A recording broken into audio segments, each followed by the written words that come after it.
Kailangan mong malaman kung kailan ka kailangan.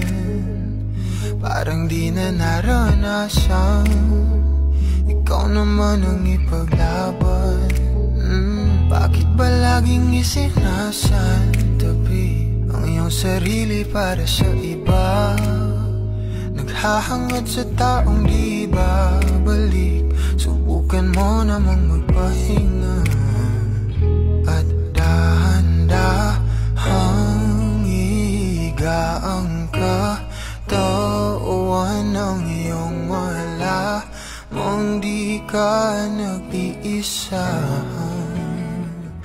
Halika na't di kailangan